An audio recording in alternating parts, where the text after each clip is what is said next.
If you give a rat's ass about the gender of a plastic toy potato, then you got nothing going on in your life. So you have plenty of time to go to www.NTTFGPOD.com and subscribe. I'm Rock. And I'm Archie. Well, our opinions, they might not matter to some, but... What are you doing in there? It's a podcast. Immature, crass, trashy. And those are their good qualities. These poor schmucks are a couple of IQ points away from eating paste. But when it comes to music, sports, and comedy, well, that's all they know. You're listening to Not These Two Fucking Guys. Not These Two Fucking Guys podcast. Yo, keep that in front of you. I read The on mic? I read on the website 4 to 6 inches, like your deck, 4 to 6 inches. In front of your face. Hold on, let me measure real quick. Mark, describe what I'm doing right now. all of a sudden you hear Rocky. All right, carried it too, and yo, you put me on to something pretty cool, bro. So this story. I'm a pretty cool guy. I do that kind of shit. You are a pretty cool guy. Stick with me, kid. You'll go places. So Tony Bredinger is the first Arab American NASCAR race car driver, and she's a female, and that is fucking pretty awesome because it's just showing you. Yeah, it's pretty cool, right? Yeah, it's showing she. All right, so check this out. You brought her name up to me. I looked up this article. I thought it was pretty cool. So you want to know where it led me? It led me to an interview on Ellen. I don't fucking like Ellen. Okay. Do you like Ellen? No. Her stand up is witty. And it's good. Her stand-up's good. Like she's funny. Maybe it's the dance. I fucking hate her dance. I really do. Yeah, what's up with that? Why does she do that? I don't know. That's what she gets her groove on. So to quote Ellen, EllenTube.com, she is the first Arab American female driver to compete in a NASCAR National Series after making her debut at Daytona International Speedway. Yo, 21 years old. She fucking started racing golf carts with her father. It's crazy. Fucking, So she was bred to do this. She was bred to do this. She made She was it. bred injured to do this. So her and her twin sister, one, I forget what she said, like a mechanical engineer or something. She's going to Purdue, and she's like, I'm going to go race cars. Wow, you think the parents are proud? Holy cow! 21 years old, mechanical engineer. This one's a professional race car driver. You're done good, parents. Mr. and Mrs. Bredinger. What I enjoyed also is that she made this joke on Ellen. She's like, so Ellen's like, one of Ellen jokes. So, do you drive really, really fast? Don't worry, no policemen are watching the show. Don't worry about that. Did you hear crickets? Yeah, this fucking no. She's got probably a fucking tapped-in studio audience. So she goes, do you drive fast when you're like, just driving around leisurely? She's like, well, it just so happens is that and my friends make fun of me because I get lost going everywhere.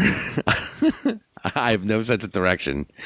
So then everybody's getting the pun before the joke even fucking comes about. It's like, she only makes left turns. She only drives in a fucking circle. Those fucking hacks. But it was a good little interview, though. Good luck to her. I think that's really fucking cool. I think that's dope. Yeah, dude. That's she. No pun intended. Crashed through a barrier, and at such a young age. When it comes to the New York Yankees, we all have our favorite Yankee. I know what I'm saying. Yeah, and I think that you and I share the same number one as Donnie Baseball. Number one is number 23. Exactly. Now that's for our generation. Now there's got to be a second and a third. Give me your 2-3 of favorite Yankees. Well, right now, a guy that actually reminds me of Donnie Baseball, the way he plays the game. None other than Mr. Should have been the American League most valuable player in 2020. Mm-hmm. DJ LeMahieu. A great asset to the New York Yankees now. He's awesome. Yeah. Dude, he's the shit, as the kids say. So I'm going right off the bat. People can call me what they want. Derek Jeter. Mel Hall. Derek Jeter, just fun to watch. How was he not fun to watch? Yes. He's either going to make a great play in the field or he's going to get a hit when it's clutch. That's, most of the time. So he's fun to watch. Go. So look, I want to say Jeter, right? Yeah. I understand. do. But was he not fun to watch in the Yankees? He was. Okay. He was great. He was fun to watch. Go. But for some reason, was never my favorite player on the team. Yes. So the third spot's going to be hard for me. I'd really have to think about this one. But if I gun to the old dome, if I had to pick, I would say like fun to watch. Yeah. I would say someone that may be unpopular, but I fucking loved him. A-Rod. Write that down. Yeah. Everybody always wanted to watch A-Rod. Absolutely. Honorable mention. I loved Gary Sheffield. I love Jason Giambi. Pagliarulo's up there. Pags. Strawberry. Winfield. No, I was not a Dave Winfield fan. Tell me you didn't love to watch Ricky Henderson if he got on the bases, though. Ricky Henderson at that time was a very close second to Don Mattingly and my favorite player. All right. Well, I'm going to give you my number 3. And you might think I'm a little bit screwy, okay? But fun to watch, hard-nosed baseball player, made some really good plays. For some reason, maybe he would look like he was slow in the outfield, but he was great. Yes. So straight up, my number 3, Johnny Damon. There you go. I don't care. Bro, he used to come to the plate with 7 Dust intro. Yep. Like, I'm a Johnny Damon fan. And as in what's happening lately is that like who I'm big fans of, they get DUIs. So Springsteen's first. You're like the jinx. First. Now Johnny Damon is getting a DUI. And according to people.com, his wife allegedly pushed a cop during the stop. All right, so she's a ride or die. What's your point? She's a ride or die. No way, fucking Johnny. Get him. Damn. So, yeah, man, he blew like double the legal limit. Dude, it said he blew nearly 4 times the state limit of 0.08 in Orlando. He's 47 years old, bro. If that was you, if you blew that, you'd be blowing the cop next to get out of it. Yeah, he was a man, though. I loved him. I loved him when they do the bleacher creatures do the roll call. They're like, Derek Jeter. Johnny Damon, when they would call him, he'd be in center field. He would like turn around and like strike like a wrestling pose and like point to the crowd. Like he did it. He acknowledged them the best out of everybody. Well, I'm sure him and his wife are going to pay a little fine, put it behind them, and then that's about it for them. Johnny Damon was the man, though. He really was fun to watch. You're right. He's on my honorable mention list. Officers in Windermere, Florida, pulled over the vehicle with the couple inside about 1:30 a.m. after spotting the SUV swerving, according to a police report. Reports the Orlando Sentinel. This is people.com. Mm-hmm. I guess he had a little fucking bet, and he's him and his wife having a good time. And he admitted to the cop he was drinking, though. Yeah, I think he couldn't fucking. But the wife didn't admit it, huh? Yeah. What did the wife say? I just had a little dinner with my wine. I was told by a person in law enforcement that even if you had one beer, don't ever say you had one beer. They're like, really? Don't be honest when the cop asks you that. Yeah. Like, did you have one beer? Nope. I had fucking 10. It sucks, dude. We're like Uber now and stuff like that, right? I mean, that all this shit's still happening, but I guess people just feel the need to be in control. Yeah. Johnny David had a quote saying, "I'm a good fucking guy" to the cop. The New York Post quoted, I guess from the police report, Johnny Damon told the cop, I quote, "I'm a good fucking guy." Listen, not lying, right? He's a good guy. She gets you out of it, right? He looks like an actor, and I don't know what actor he looks like. If you look at his mugshot, I like all I want to say. It's not like he's not one of them, but all I want to make him be like the 5th Young Gun. Yeah, I see it.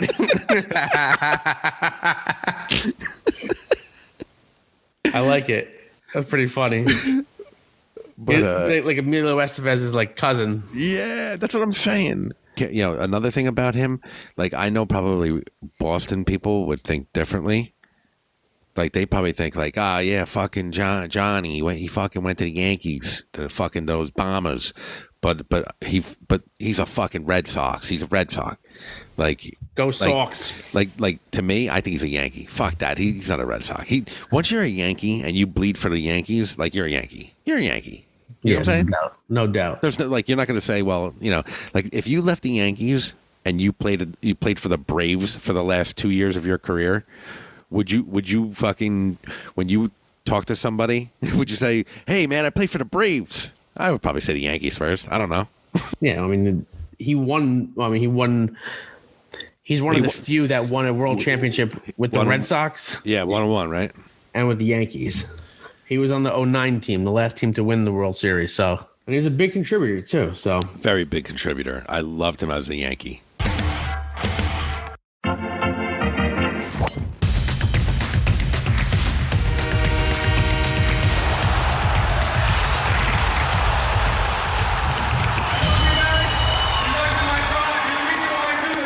Arch, I got to be honest with you. Talk to me. If you told me in 1993 that we'd be talking to this gentleman in 2021, I would say no effing way. No effing way. Agreed. Right?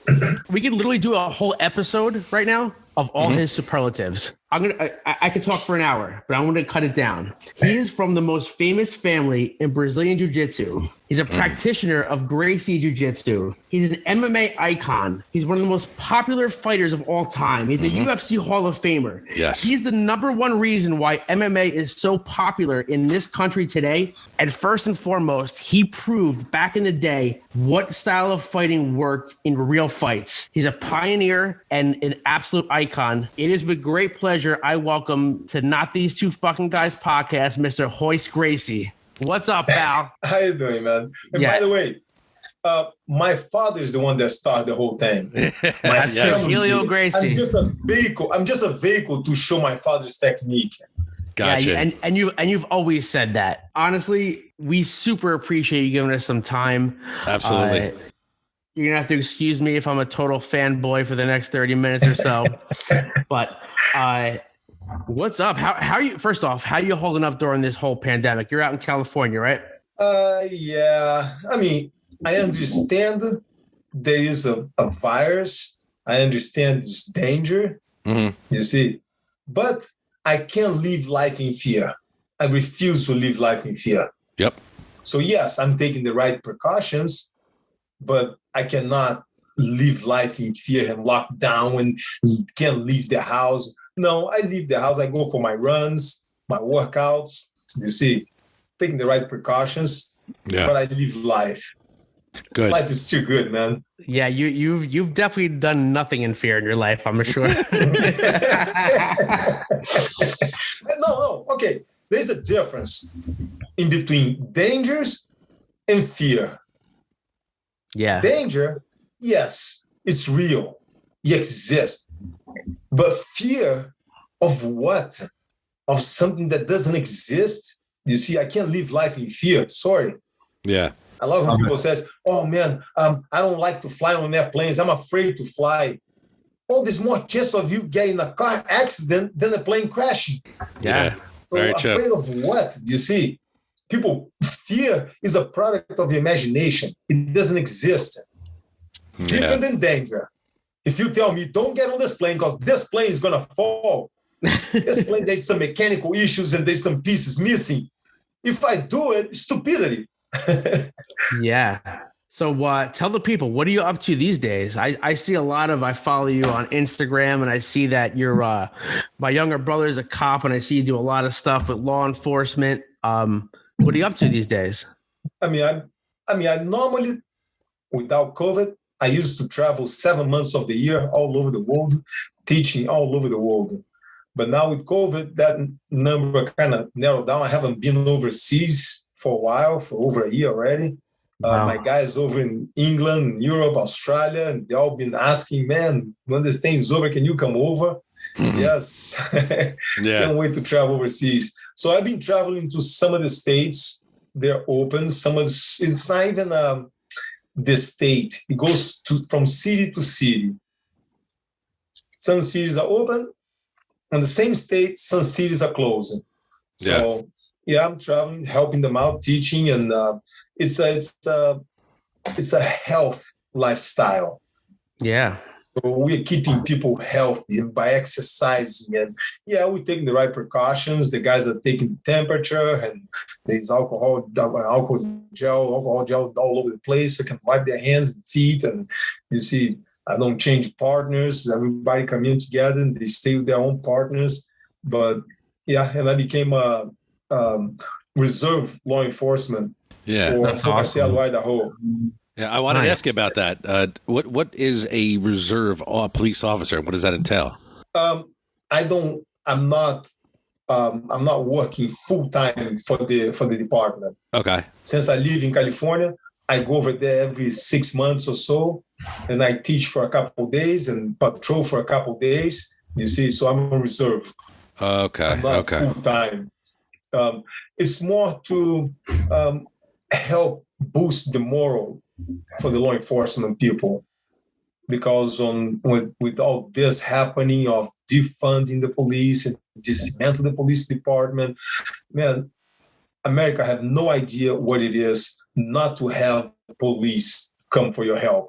Yeah. Do you feel in some sense that law enforcement around the globe should know some form of jiu-jitsu or some form of tactics instead of to pretty much apprehend somebody without force, in a way, violence? Okay. The thing is, if the person, anybody, doesn't have to be law enforcement, doesn't have confidence to deal with any kind of situation, that's what jiu-jitsu will give it to you, will give you confidence to deal with any kind of situation.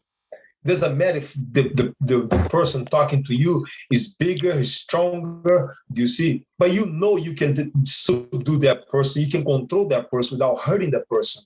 So it gives you confidence. Got it. So with that confidence, you take care of the situation much easier. You're able to talk to the person much easier without relying on taser, for instance, on the baton, on having to beat up the person. You can be more gentle. Like when I teach the law enforcement guys, I tell them, hey, arrest the suspect like he was a 5-year-old child. Okay. Don't hurt him. Yeah. Don't hurt her. You see, pretend he's a 5-year-old.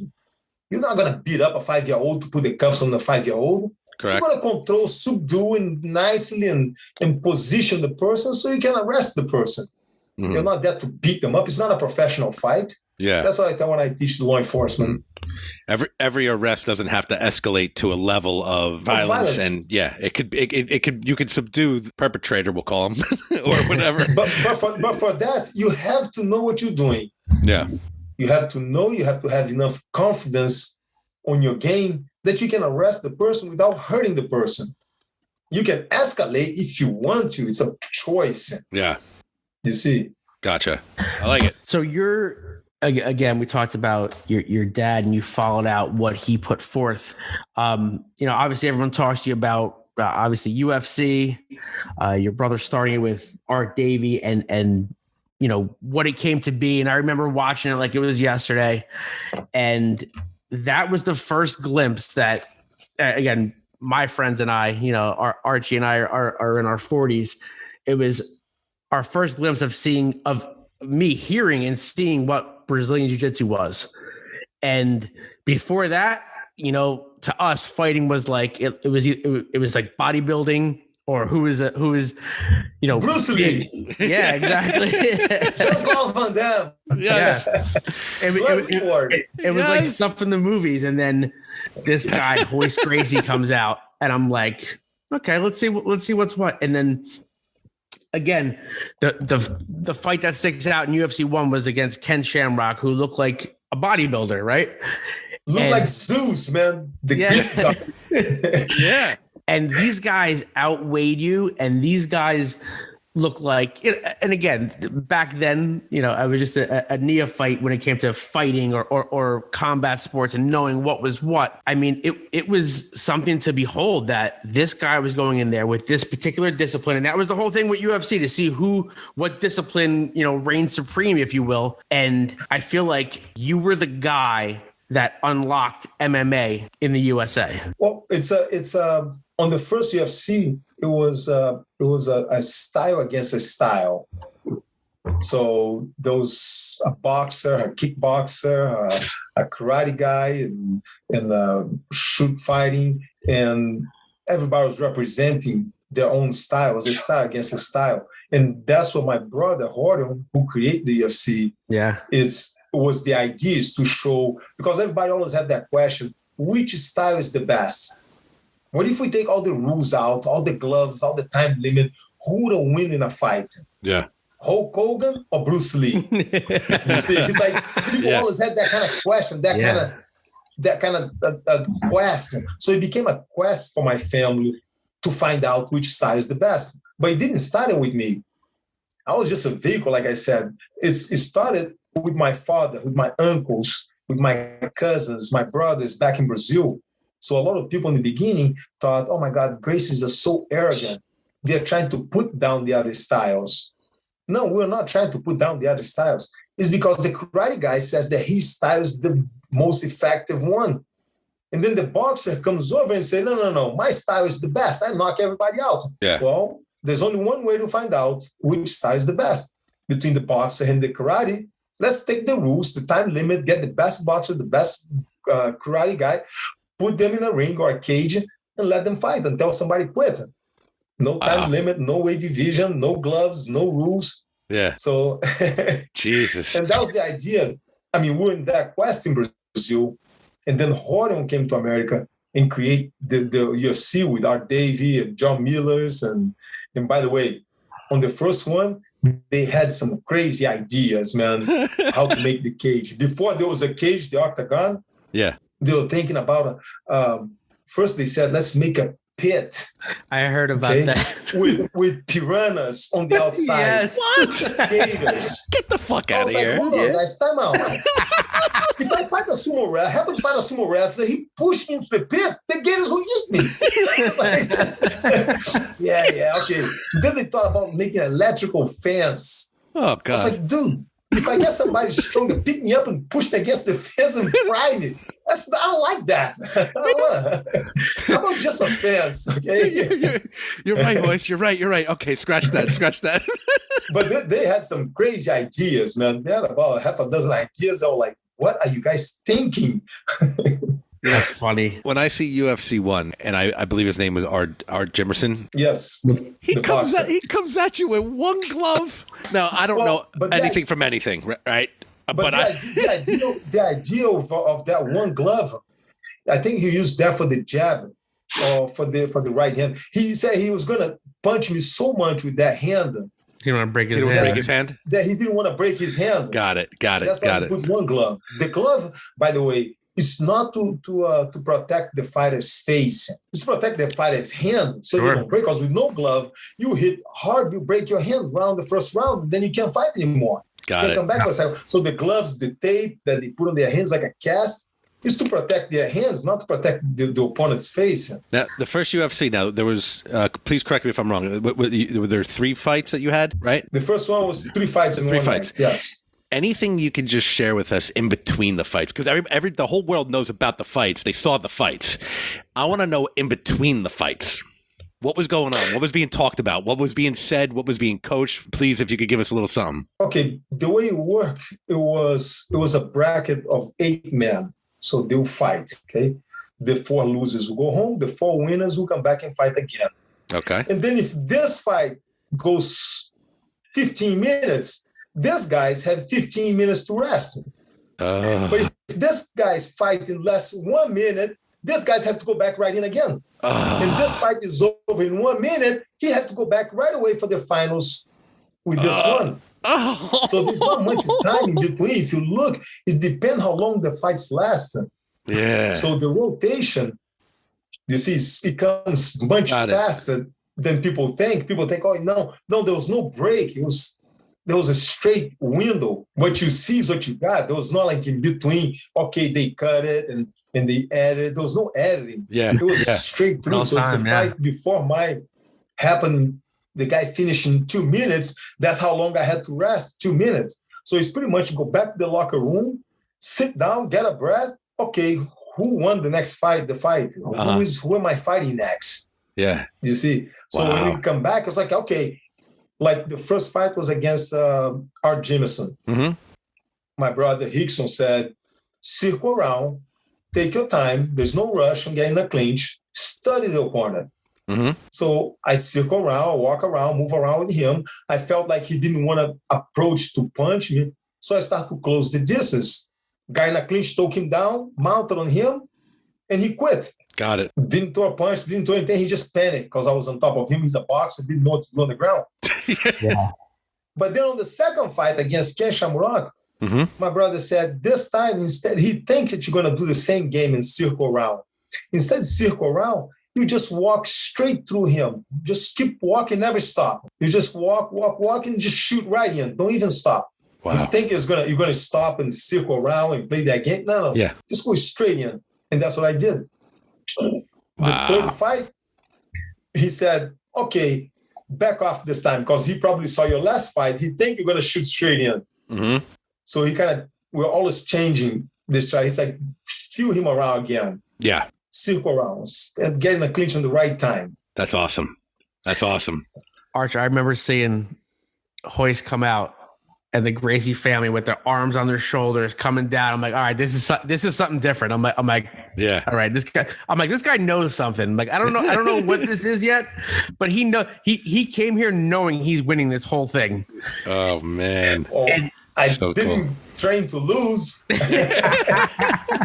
Well, I trained to win. That's your next T-shirt. Wait, so let me ask you this though, because it was like an instant, like to us and again to fans, it was like an instant. Wow, this is something new. This is something different. You know, the Gracie's Gracie Jiu-Jitsu, the legacy of your dad. I mean, obviously, life had to change at that point for you. You know, pretty much after that event, right? Actually, it was a lot of people thought it was fake. Really? A lot of people like, there's no way this is for real. On the second UFC, that's when people were like, wow, this thing is for real. Mm-hmm. You see, the third one, the fourth one, that's when you got really explode, got bigger. Gotcha. But the first one, yes, the Gracie Academy, at the time, we double size, went like this to the side. Wow. And after the second UFC, we double upstairs. You see, so we double again the size.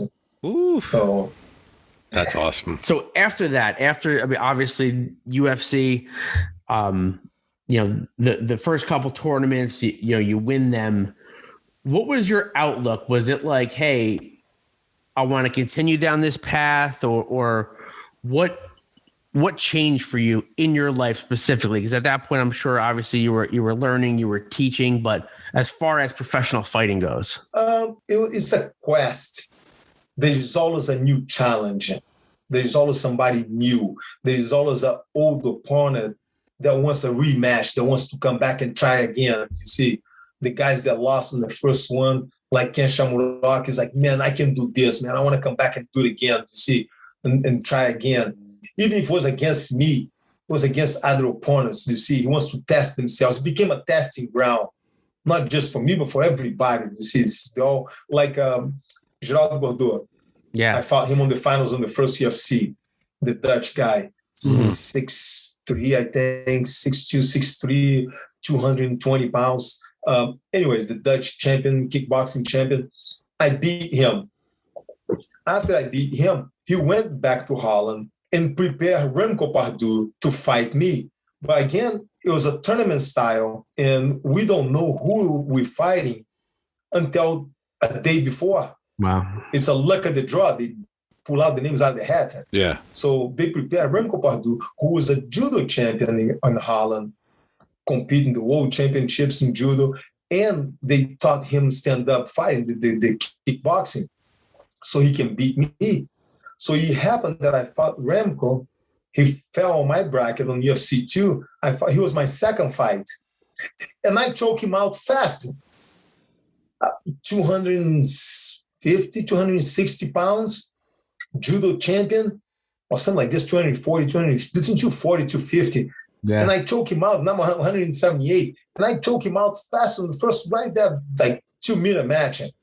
Something like this. And I choke him out so fast that they went back to Holland, and Geraldo was good. He told, because I went to teach at his school. He invited me to teach years later to teach at his school. And he said, man, after you beat me, after you beat Remco, we came back to Holland, and we said, we have to learn this. Yeah. There's no way. We have to learn. You see, we got to incorporate this on our style. So, yeah, most people had the idea of, okay, they saw what was going on, and they're like, we have to learn this. Yeah. If we don't learn, we're going to stay behind. We got to learn how to fight this way. This fighting. We got to learn Gracie's just the fighting style. Yeah, it's Arch, watching it live, it was like wizardry. It's like I'm like, what's happening right now? And again, growing up, we grew up on like the Karate Kid, and like you said, Jean-Claude Van Damme, Steven Seagal. We're like, all right, yeah, whoever does karate is gonna win this whole thing. And then you realize, and again, nothing against karate, these guys would murder me, but the more you realize, it's not what you thought it was when you were a kid growing up, and it's like, okay, Brazilian Jiu-Jitsu is on the map now. In America. I mean, obviously there were practitioners before that, but it brought it to a huge audience. Yeah, because what happened in Brazil, people didn't really care, didn't really know, didn't see it. But today, with the access to internet, before the people in Brazil tell me all the time, man, the fight happened. We had to wait like 2 months, sometimes 2 months, until somebody sent the VHS cassette tape back to Brazil so we can watch it. So we know the results, but we want to watch it. We can't see it today, man. In a click of a button, people can see all over the world. I think it's just fascinating how, the Brazilian Jiu-Jitsu style that you guys created. Please forgive me if this question has been asked a million times, but how was the art? How was the style created? Okay, my uncles, they learned from a Japanese gentleman that was doing business in Brazil. And my uncles learned from him. And I mean, the Japanese gentleman was teaching a location and taught some of the people and taught my uncles. And my father couldn't really learn from him because he was very small, very weak. So when my uncles is starting to learn and teaching, my father the whole time would sit down and watch and learn pretty much by watching my uncles learning and teaching. Okay. When my uncles were teaching, so my father was there in his mind. He was not creating a new style. He was just modifying to make it easier so a smaller person was able to do it. Wow. So one day my uncle was late for a class. So my father jumped in and told the student, hey, I'm not your instructor, but I'm not the teacher, but I can review the moves, and taught the student a class. From that day on, that student, when my uncle arrived, the student said, from now on, if you don't mind, I want to take classes with Eddie Gracie. Wow. That's when my uncle was like, hold on, what did you do? What did you show him? You see, so he didn't make it, he didn't create a whole new style. The example that he always used is he didn't create the car, he didn't create the tire. What he did is he created the jack. Yeah. So with one hand, he can lift the car, leverage it. You see, that's what he created, the leverage to be able to lift the car. I got it. That's a great explanation. Great analogy. Yeah, very cool. Very cool. Royce, you made, with the first couple UFCs, you made everyone that watched that either want to be a fighter or 100% a fan. Like that was it was an awesome time for MMA, and that was obviously our first introduction into it. And what a better person than yourself to usher in that era of fighting. Yeah. Actually, most people that want to learn they don't want to learn how to fight. Most people want to learn how to defend themselves. Yep. Either because they saw something happen when they were driving down the street, or something happened to them at one time in their life, or maybe they saw in a movie and they put themselves in that position. What if it was me? What would I do? You see? So, and that stays on the deep inside of the back of their heads. And then they see me fighting. It could have been anybody. It's not me that they saw. What they saw is the technique. So they're like, oh my God, this 178-pound guy is defending himself and beating somebody 220, 240, 250 pounds. Man, it's so easy without even hurting the opponents. Yeah. That's what called the people's attraction. You see, they put themselves in that position. That's what, but they don't want to come in. Most people don't want to come in to become fighters. They want to come in to learn how to defend themselves. Yeah, I think what you did was you smashed misconceptions about fighting, and that the bigger guy, the muscle-bound guy, is the guy who wins. And you know, and again, I was talking about my younger brother. He's actually a police officer, jiu-jitsu practitioner, fights MMA, and you know, and I said, I was like, what do you know? I'm having Royce Gracie on. What do you think? You know, what do you think his biggest accomplishment was? And he said that he showed people and proved what worked in a real fight. Like you said, there was no time limit. There was no weight class. The opponents outweighed you. At that point, I think the only thing you couldn't do was like eye gouge, right? You could punch in. No eye gouge and no biting. Everything else was legal. You could punch in the nuts, yes. Except that fucking one guy who bit you, bro. Jorge beat my ear, actually. As soon as I took him down, he beat, but there was no punishment. There was no disqualification. Yeah. He took a bite of my ear, I pulled it off, and I whispered in his ear, "You cheating." I was surprised. It's a men's agreement. The only two things you cannot do is bite and eye gouge. You go ahead and bite. Really? Oh, shit. That's so after crazy. UFC, and one of my favorite fights I watched you. This is probably around like 2004, I think it was, against Akibono, who was a sumo wrestler. 6'8", 490 pounds. It was like so. I couldn't. But all right, so Arch, you have. It was like Royce fighting a car. You know, he gets on top of you, right? You it looked like you pulled guard. He got on top of you. I'm like, how will he get him off? Like that just shows. You said the jack, the leverage, the technique, and you submitted him. And it was like if someone said, "Hey, you don't know anything about fighting, bet $1 million who will win this fight," and you have a guy who's almost 500 pounds. It was, you know, you showed no fear. Before the fight, a lot of people were saying, "Are you out of your mind? There's no way you're going to take him down. He's a sumo wrestler. He gets paid not to touch his knee on the ground, not to go to the floor. Yeah. How are you going to there's no way you're going to take him down. How can you out-punch such a person? He's 6'8", 490 pounds. You're going to even reach his face. Yeah. How are you going to out-punch him? Oh my God. So a lot of people like it. Yes, you out of your mind, you crazy. I can't believe 6'8", 490 pounds. After the fight, people came up to me, it's like, "Yeah, of course you won, man. He's fat and slow." Oh God. I was like, really? Walk up to a 6'8", 490 pounds, slapping him on the face. You see how slow he moves. Yeah. It's a freight train coming at you, man. Holy shit. I thought when he was on top of Royce, I thought Royce was going to pull out a sandwich. I thought he was going to fucking, "Here, bro. Here we go. I got you." No, I tell you though. Fight, there's a point on that fight that first time he got on top of me, I started to slip out to go to his back.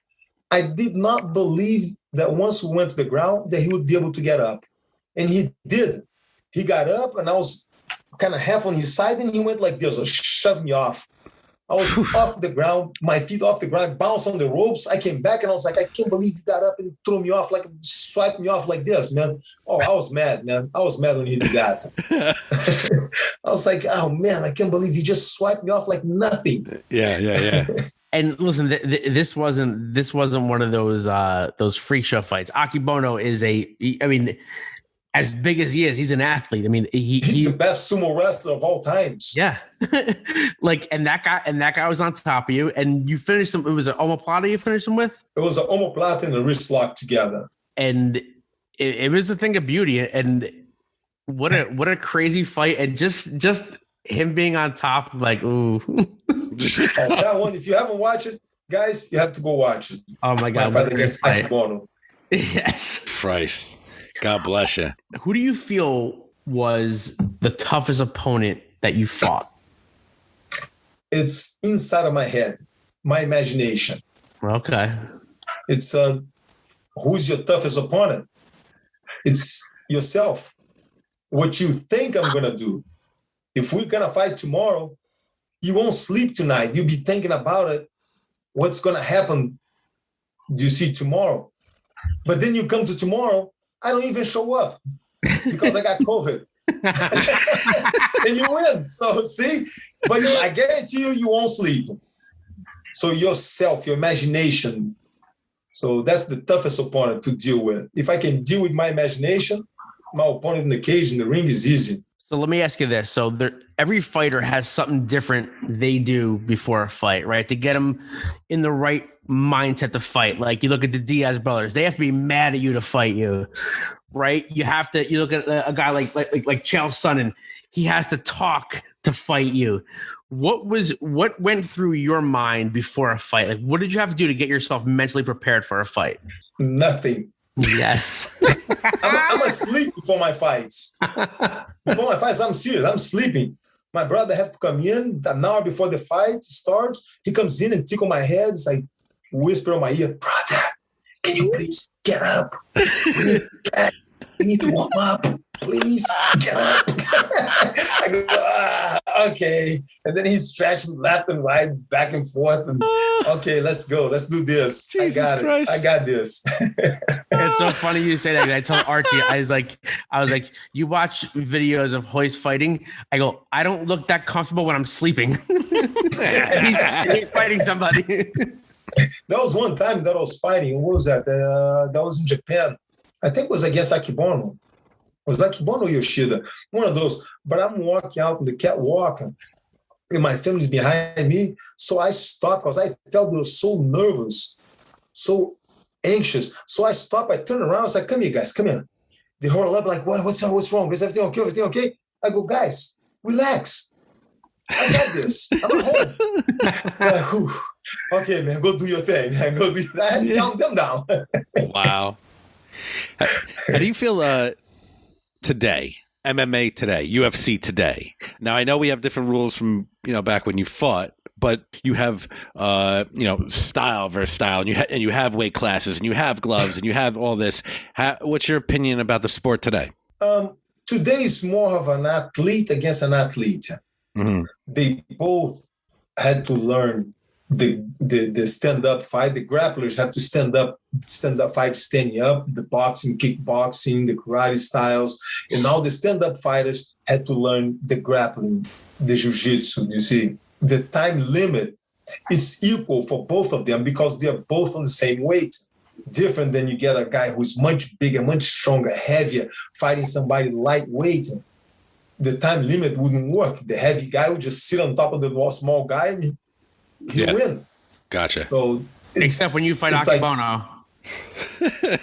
Yeah.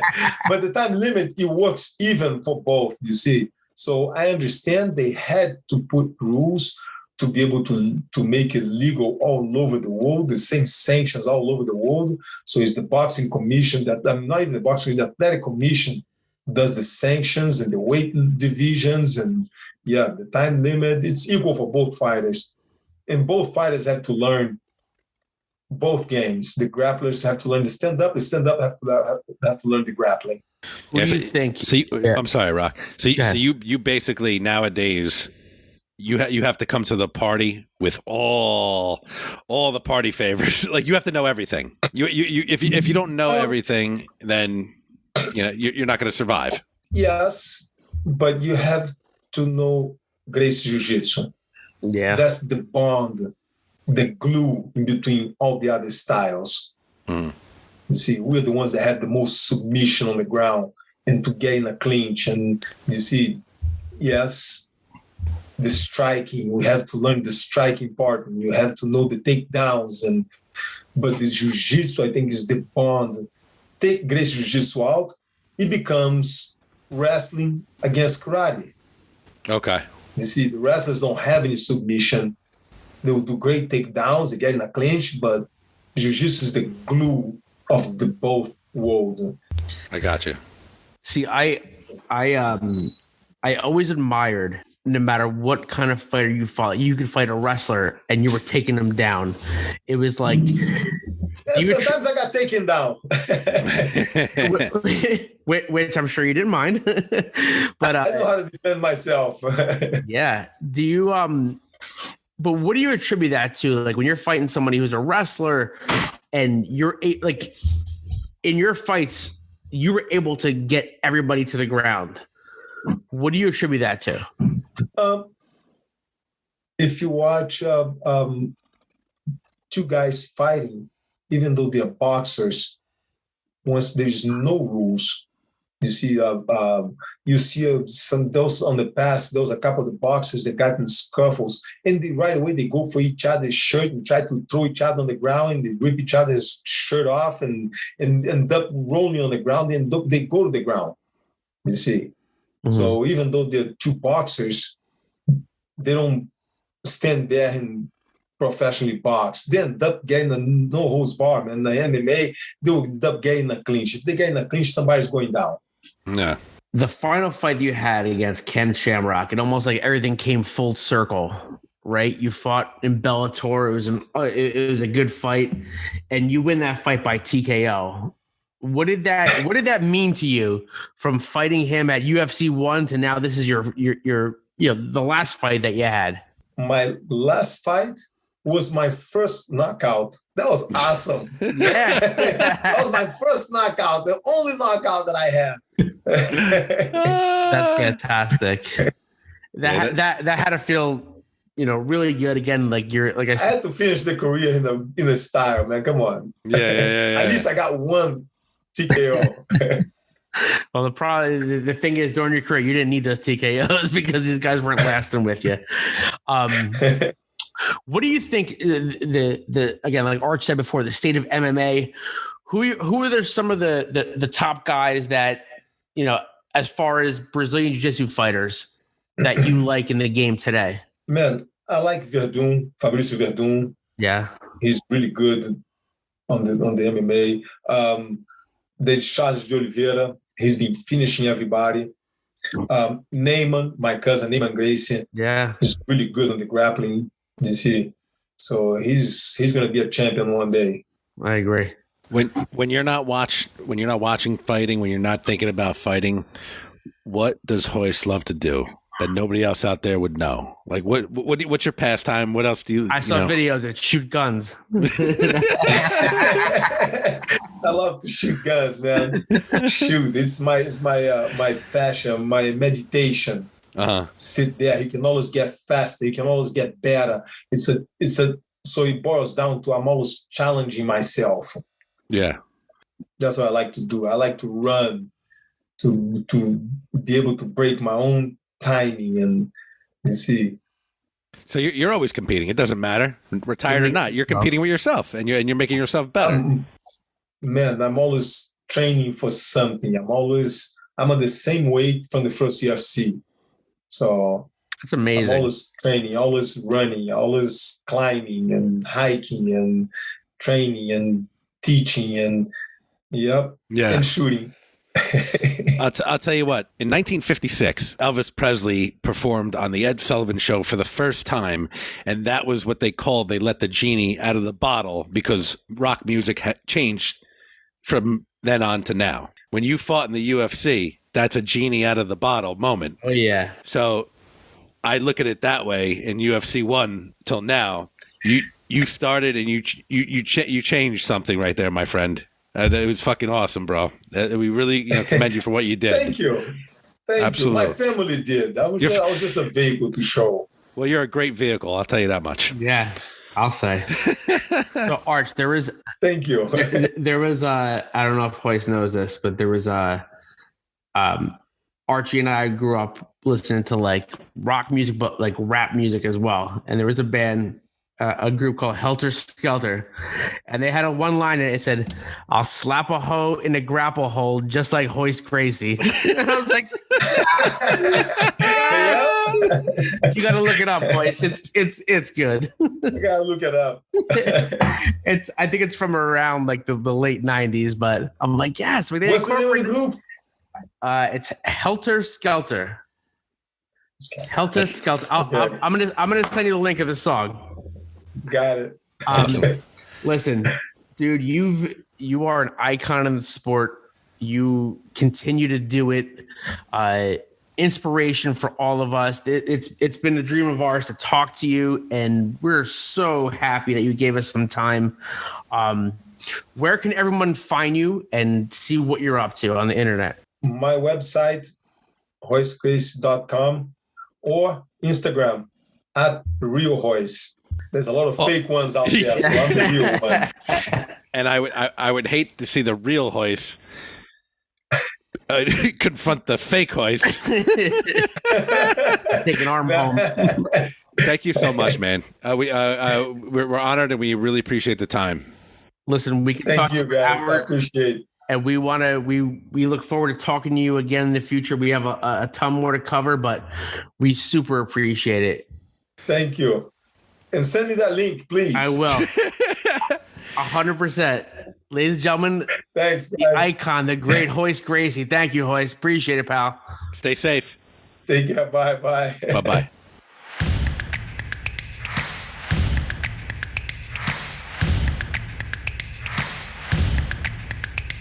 You just heard us talking to Royce Gracie. That was one of the coolest interviews. I know I say this a lot, bro, but that was one of the. You know what? Our interviews keep getting cooler and cooler. That's why. But I'm still smiling. I saw you. You fanboyed out a little bit. I asked a ton of fanboy questions, and that's okay. If I didn't make sense or I stuttered, I apologize. You stutter no matter what. Good point. Good point. That was Royce Gracie. Follow him. He's a reserved officer out in Idaho. That's fucking cool. He's spreading the love, teaching the ways of the. No. That's my own mixed martial arts that my family created. It's called Ajita. There you go. With that being said, Rocco, do you have anything to say to the people? If you just heard us talking to the icon, the godfather of Brazilian Jiu-Jitsu, our boy Royce, then you need to make a choice. Raise your motherfucking voice and rejoice, because you just listened to Not These Two Fucking Guys podcast. We out.